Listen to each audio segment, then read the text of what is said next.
Yoosef gara biyya Gibxiitti gad hin geeffame.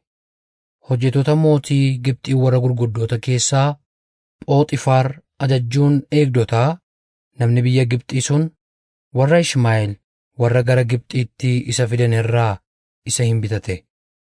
Waaqayyo garuu Yoosefii wajjin waan tureef wanti inni hojjetu wal qixxaateef inni mana gooftaa isaa nama Gibxii sanaa keessa ture.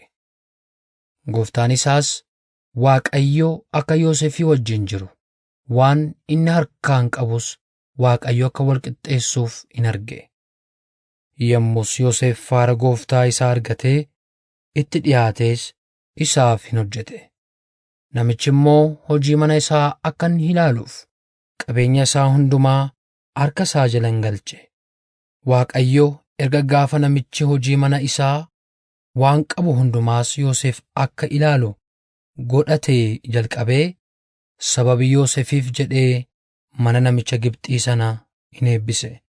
Eebbi Waaqayyoo wanta inni mana keessaa alaas qabu hundumaa irra ture. Akkasitti namichi wanta qabu hundumaa harka Yoosefitti hin dhiise. Buddeena nyaatu duwwaa malee lafa qabeenyi isaa jiru iyyuu tokko illee hin beeku. Yoosef immoo dhaabbiin tola, ija namaattis hin miidhaga ture.